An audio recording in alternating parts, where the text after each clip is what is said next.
Recordeu el viatge en el temps que vam fer a través de la literatura en l'últim programa? I vam descobrir els grans autors de la literatura en català des dels orígens fins a l'esplendor del segle XV.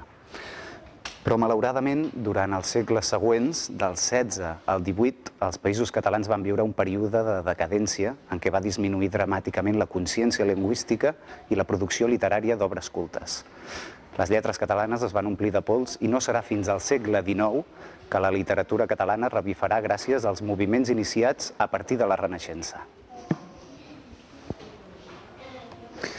Avui parlarem d'aquest segle, el XIX, i veurem com la cultura catalana va prendre l'embranzida necessària per entrar amb forces renovades al segle XX.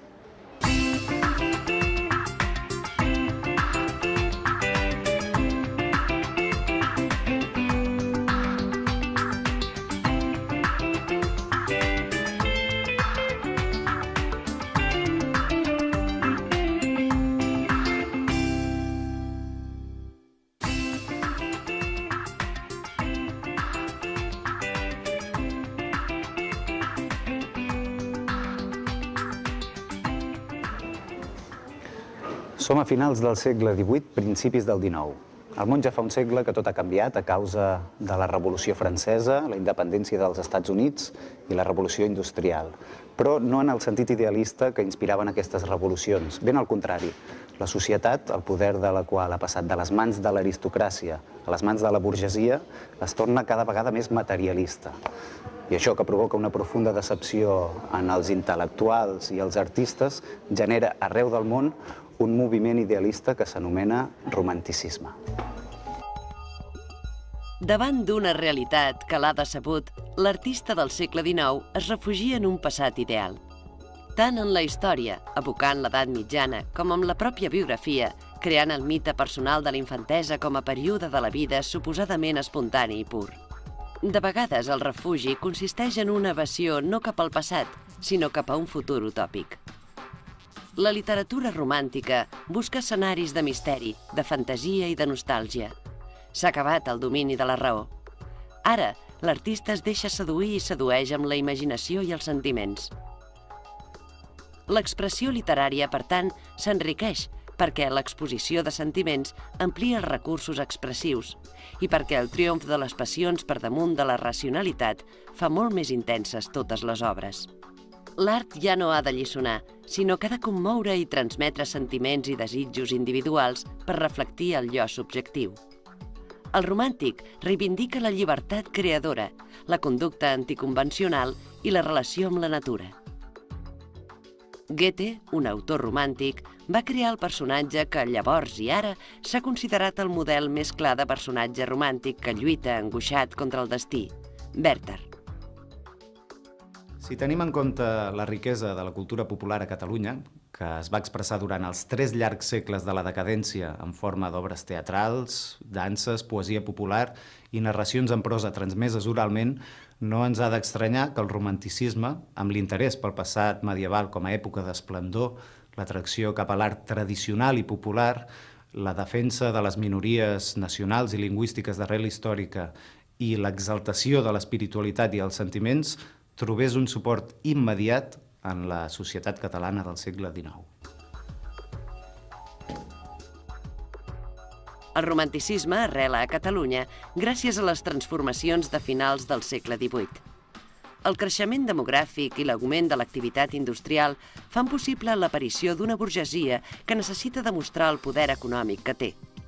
En aquest context, el romanticisme es torna nostàlgic i conservador i s'integra en el fenomen de la Renaixença, el gran moviment cultural de recuperació de la identitat catalana que promouen intel·lectuals i escriptors. Als Països Catalans, l'ideal romàntic va ser divulgat pel diari El Europeo, publicat entre els anys 1823 i 1824, i que reclamava una literatura dominada pels sentiments, creada a partir de la inspiració lliure, sincera i espontània de l'artista.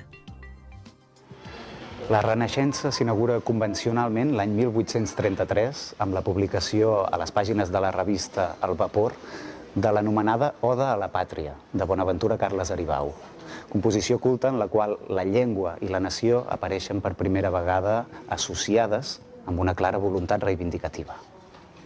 Adéu-siau, turons, per sempre adéu-siau. O serres desiguals, que allí, en la pàtria mia, dels núvols i del cel de lluny vos distingia, per lo repòs etern, per lo color més blau. Però la literatura en català necessitava una plataforma pública on es pogués donar a conèixer i on la llengua tornés a adquirir el prestigi que havia perdut feia segles. Amb aquesta intenció es van instaurar de nou els Jocs Florals. L'Ajuntament de Barcelona va recuperar el 1859 aquests antics certàmens literaris per animar els joves a escriure literatura, seguint la tradició medieval del consistori de la Gaia Ciència, que havia desaparegut al segle XV. Es va prendre com a lema Pàtria, Fides, Amor, i les composicions havien de tenir com a tema una d'aquestes tres consignes, la pàtria, la fe o l'amor. El nom de Jocs Florals fa referència a les flors que s'entregaven com a guardó als guanyadors de cada categoria. La millor poesia patriòtica obtenia una flor d'orfebreria, l'englantina. A la millor poesia religiosa li corresponia la viola, i la flor natural era per l'autor de la millor poesia amorosa. El poeta que aconseguia 3 premis era proclamat mestre en gai saber. Els Jocs Florals van aglutinar tots els escriptors de la Renaixença i van ser la plataforma on es van donar a conèixer i es van consagrar poetes com Bonaventura Carles Aribau, dramaturgs com Àngel Guimerà i novel·listes com Narcís Oller. En una de les edicions dels Jocs Florals, el guanyador va ser un jove mossèn de la Plana de Vic que es va presentar a recollir el premi vestit de pagès, amb faixa i barretina. La commoció que això va provocar entre els romàntics va fer córrer el seu nom com la pólvora. Es deia Jacint Verdaguer.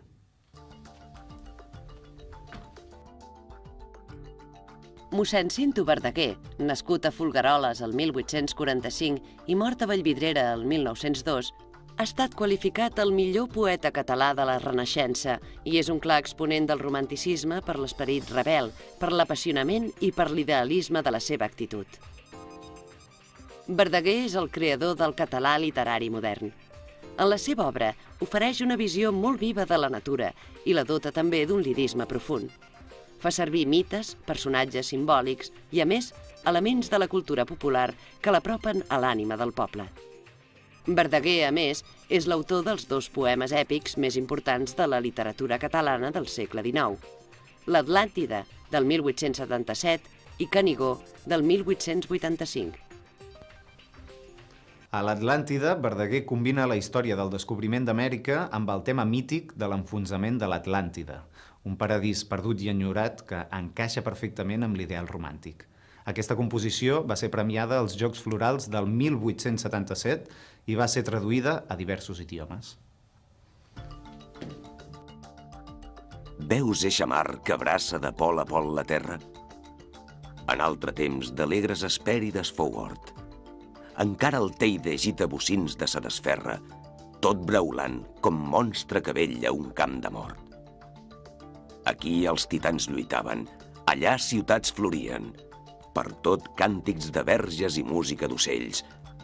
Ara en palaus de marbre les foques s'hi congrien, i d'algues es vesteixen les prades dels anyells. L'altre gran poema èpic de Verdaguer, Canigó, tracta dels orígens llegendaris de Catalunya.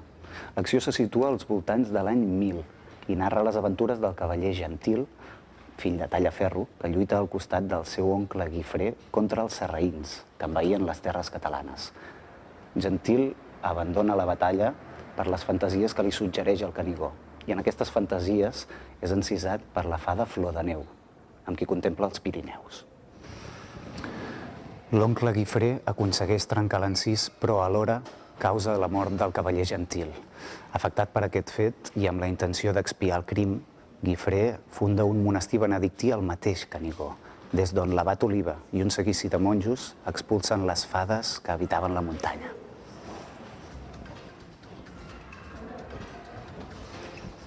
Lo Canigó és una magnòlia immensa que en un rebrot del Pirineu s'abada.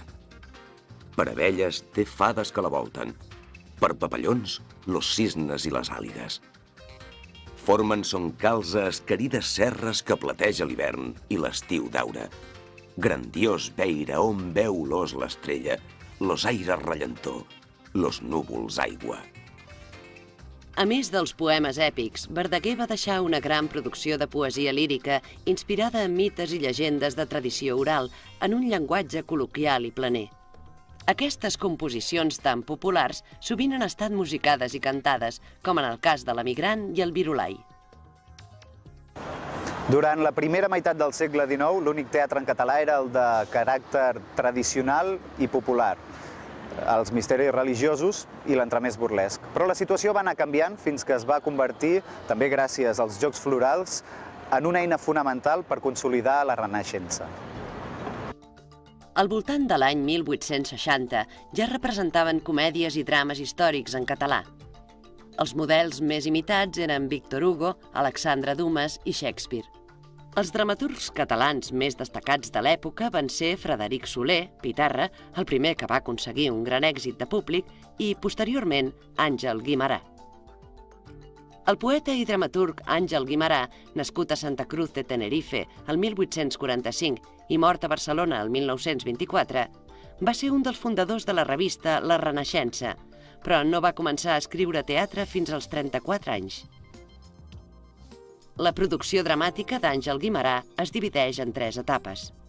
Una primera etapa romàntica, amb drames històrics com Gala Placídia, Judit de Güelp, El fill del rei i Maricel, que segueixen els models dramatúrgics de Víctor Hugo i Shakespeare.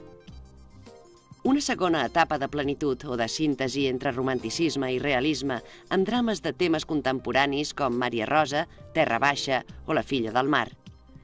I una etapa de renovació, a partir del 1900, en què intenta adaptar-se als nous corrents estètics. L'Aranya, per exemple, és una aproximació al naturalisme, i la Santa Espina i la Reina Vella ho són del modernisme. En el teatre de Guimerà sempre hi apareixen personatges amb origen poc clar, mestissos, marginats. Això té una explicació biogràfica en el mateix Guimerà, perquè patia un fort complex de fill natural i de desarrelat. Els seus pares es van casar quan ell ja havia nascut i procedia d'una llengua i una cultura diferents. Segons la concepció de Guimerà, l'home és bo per naturalesa i és la societat civilitzada la que el corromp.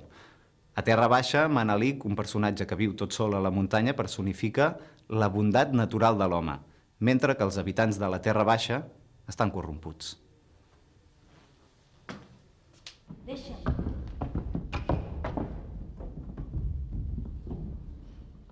Jo havia de dir que no, i sempre que no el Sebastià, que per força no m'hi casaria. Ara ho veig.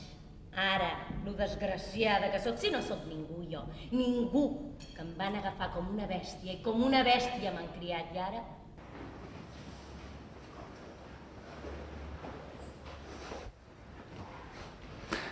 Durant l'edat mitjana, la literatura havia produït una sèrie de grans novel·les. Blanquerna, Curiale Güelfa, L'Espill, Tirant-lo blanc, però al principi del programa ja hem vist que aquesta tradició havia quedat interrompuda amb la decadència.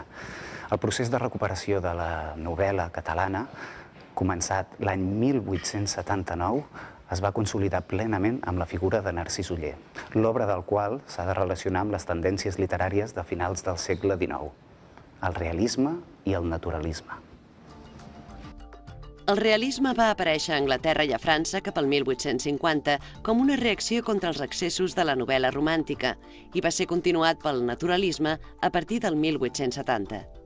El realisme s'interessa per la psicologia dels personatges i els canvis històrics de la industrialització i intenta reproduir la realitat d'una manera objectiva. Narcís Oller i Moragas, nascut a Valls el 1846 i mort a Barcelona el 1930, es va iniciar com a novel·lista en castellà, tot i que l'amistat amb el seu cosí i crític literari, Josep Yxart, i la impressió dels Jocs Florals del 1877 el van decantar aviat a novel·lar en català. Les seves novel·les s'inicien amb la publicació de La Papallona, el 1882, on conviuen elements romàntics i realistes. Les Canyapobres, estudi d'una passió, la seva obra més famosa i que li va merèixer un premi extraordinari als Jocs Florals del 1884, explica el procés de degradació d'un home avar en una vila que viu els efectes de la industrialització.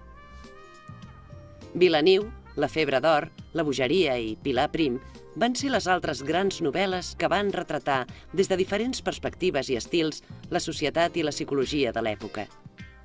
Oller és un narrador emotiu i sensible, i les seves obres tenen un acusat sentit de la justícia. El seu món de ficció es mou sempre a l'entorn de dos eixos: Barcelona, representativa del món urbà, i Vilaniu, mirall literari de Valls, la població natal de l'escriptor, que li serveix per retratar-hi la vida rural. El modernisme és un ampli moviment cultural de signe romàntic produït a Occident a finals del segle XIX, que es manifesta en totes les arts, en literatura, en arquitectura, escultura, pintura, música, orfebreria, grafisme. El nom fa referència a la voluntat de modernitat que caracteritzava el grup d'artistes i escriptors aplegats al voltant de la revista L'Avenç, que l'any 1891 havia engegat una campanya a favor de la reforma ortogràfica del català. Una campanya que seria el primer pas per la fixació de la llengua literària actual i el catalitzador perquè l'any següent es constituís el modernisme literari. El modernisme literari va començar el 1892, any de la primera festa modernista, i es va mantenir fins al 1911, coincidint amb la mort de Joan Maragall i del pintor Isidre Nonell. Però en les arts plàstiques havia començat abans. Antoni Gaudí, Domènech i Muntaner ja feien arquitectura modernista durant la dècada dels 80 i el 1890 Rossinyol, Casas i Clarasó van fer una exposició de pintura que va impressionar el públic i la crítica pel seu modernisme. Una de les característiques essencials del moviment és la recerca de l'art total o art de síntesi, que reuneix diversos arts i gèneres en una mateixa obra. Es valoren artistes com Wagner, que escrivia el text, componia la música i dirigia l'escenografia de les seves òperes. Però és en l'arquitectura modernista on aquest concepte queda més ben reflectit, pel fet de reunir en una mateixa obra escultura, ceràmica, mosaic, ferro forjat, vidre... Els modernistes consideren que la Renaixença és un moviment cultural localista i endarrerit. La difusió per Catalunya dels nous corrents estètics d'avantguarda europeus fa que els modernistes aspirin a universalitzar la cultura catalana, a posar-la al dia. Moviments com el simbolisme, el decadentisme o l'art nouveau influiran en la nova manera d'entendre la creació artística. Aquests corrents són la continuació del moviment romàntic. Rebutgen la civilització industrial i mostren una gran fascinació per la natura. Els artistes tendeixen a l'individualisme i a l'exaltació de l'ideal i de la llibertat. Venim aquí fugint de la ciutat per trobar-nos tots junts i junts cantar lo que ens surti del fons del sentiment, per treure'ns el fred que corre per les venes de tothom, aixoplugant-nos sota la bandera de l'art, per banyar-nos i embriagar-nos de sol i llum que ens assequi per un moment la tristesa de la boira.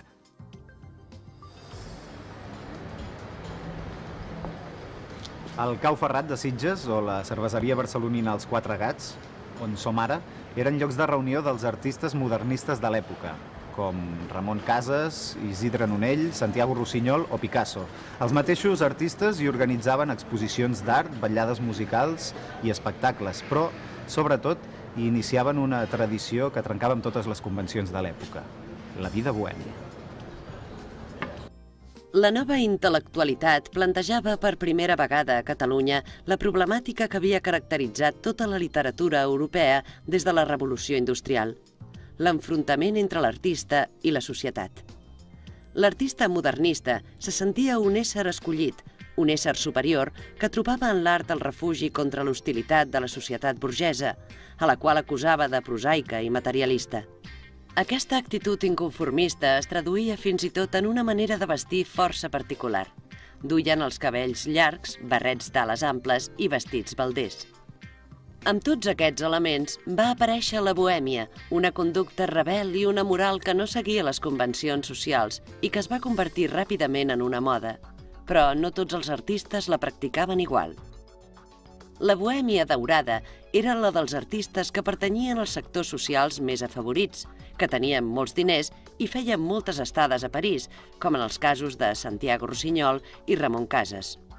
La bohèmia negra era la miseriosa, la que vivien aquells que no disposaven de recursos econòmics familiars, la dels autèntics inadaptats, com l'artista Joan Puig i Ferrater. De la ruptura entre l'artista i la societat van aparèixer dins mateix del modernisme dues actituds o dos grups diferenciats.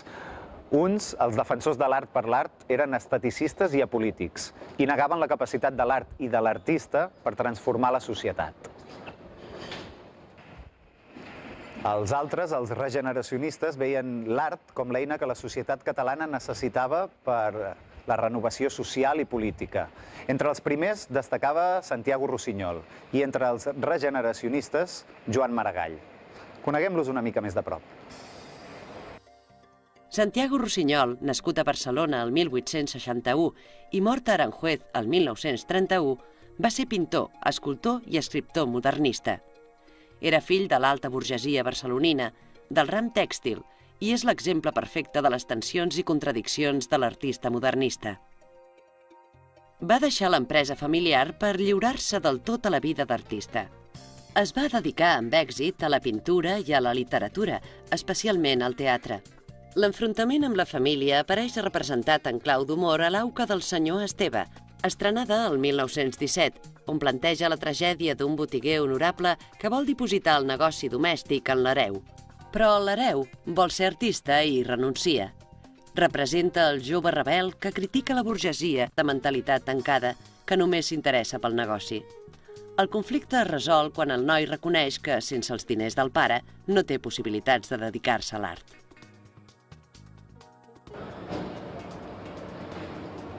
La poesia modernista va recollir la influència dels corrents romàntics europeus de la segona meitat del segle XIX.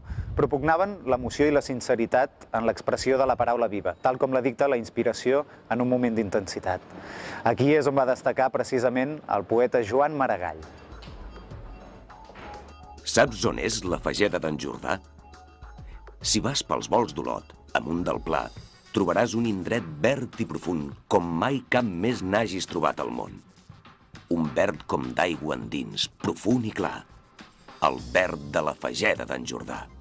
Joan Maragall, que va viure a Barcelona entre el 1860 i el 1911, proposava un retorn a l'expressió senzilla, a l'espontaneïtat del vers pur que neix en un moment d'inspiració. Era un pensador preocupat per les qüestions civils i polítiques de l'època i va compondre peces com Oda a Espanya, que recull la repulsa clamorosa que aleshores hi havia a Catalunya contra la política centralista i imperialista d'Espanya, o com els poemes de Visions i Cants, on proposa la necessitat d'obrir el país a les influències europees i la recerca de l'ànima catalana a través de la revisió del passat històric. A part de la poesia, el teatre també era un gènere molt atractiu per al modernisme perquè satisfeia el principi d'art total, on música, poesia i drama s'havien de materialitzar alhora al servei de l'expressió artística més completa. En canvi, la narrativa modernista no va fer cap aportació nova a la tradició literària preexistent. La narrativa modernista no va crear cap gènere nou, sinó que va reelaborar els antics materials del realisme i el naturalisme. És el cas de les novel·les Els sots feréstecs de Raimon Caselles i La vida i la mort d'en Jordi Freginals, de Josep Pous i Pagès, publicades el 1901 i el 1912, respectivament. La narrativa modernista valorava sobretot la figura dels marginats, personatges inadaptats que plantejaven una problemàtica personal, la lluita entre l'ideal i la realitat. Sovint aquest personatge era un capellà que lluitava contra la gent tancada d'un petit poble, com mossèn Llàtzer en Els sots feréstecs, o un ermità com el pastor, que encarnava la bondat en la novel·la Solitud, de Víctor Català, el pseudònim que encobria l'escriptora Caterina Albert. La narrativa modernista també s'inspirava en accions i personatges brutals, obsessius o dements, com el boig de la novel·la La punyalada, de Marià Vayreda, o La prostituta de Josafat, escrita per Prudenci Bertrana. El modernisme va prendre el paper protagonista en el romanticisme de la Renaixença, però va començar a perdre força davant la irrupció del noucentisme, que amb una tasca renovadora va entrar fort durant les primeres dècades del segle XX. Però no avancem esdeveniments, que això és una altra història. Si us interessa, en parlarem en el pròxim programa. Us hi espero.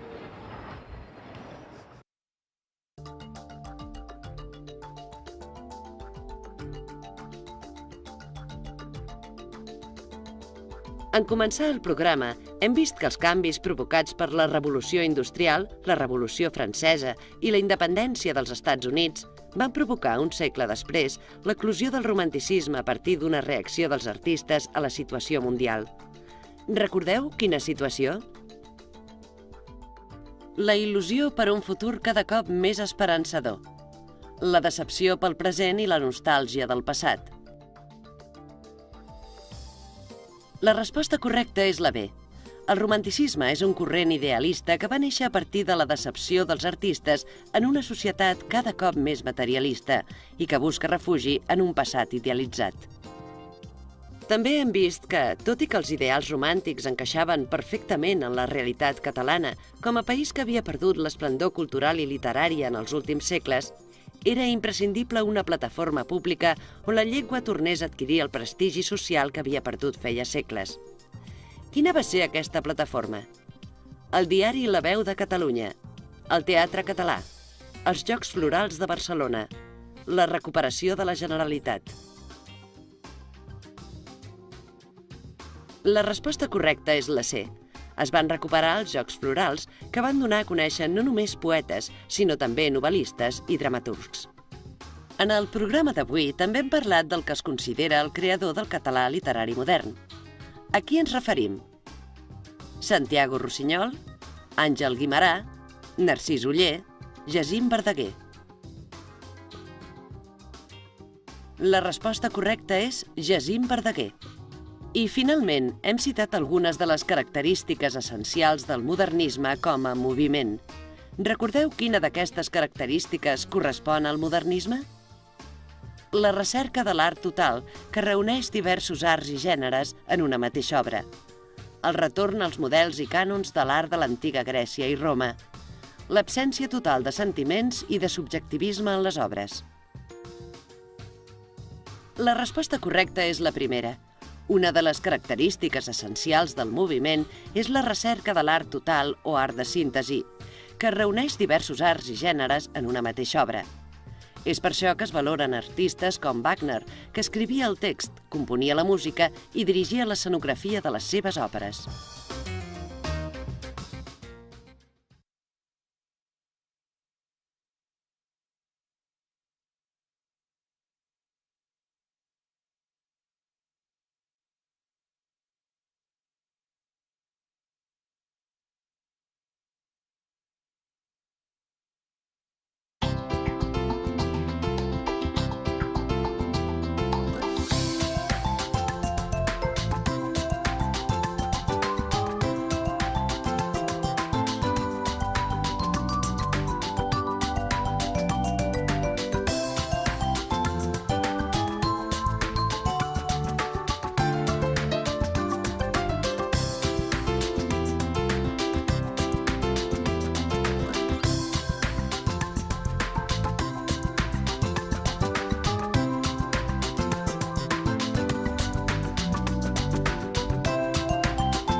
Recordeu el viatge en el temps que vam fer a través de la literatura en l'últim programa? I vam descobrir els grans autors de la literatura en català des dels orígens fins a l'esplendor del segle XV. Però, malauradament, durant els segles següents, del XVI al XVIII, els països catalans van viure un període de decadència en què va disminuir dramàticament la consciència lingüística i la producció literària d'obres cultes. Les lletres catalanes es van omplir de pols i no serà fins al segle XIX que la literatura catalana revifarà gràcies als moviments iniciats a partir de la Renaixença. Avui parlarem d'aquest segle, el XIX, i veurem com la cultura catalana va prendre l'embranzida necessària per entrar amb forces renovades al segle XX.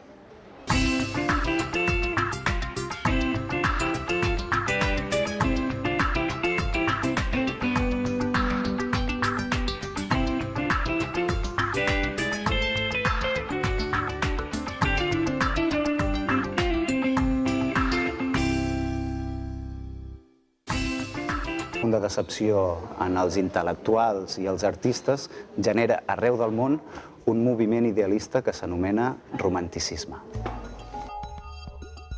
Davant d'una realitat que l'ha decebut, l'artista del segle XIX es refugia en un passat ideal. Tant en la història, evocant l'edat mitjana, com en la pròpia biografia, creant el mite personal de la infantesa com a període de la vida suposadament espontani i pur. De vegades el refugi consisteix en una evasió no cap al passat, sinó cap a un futur utòpic. La literatura romàntica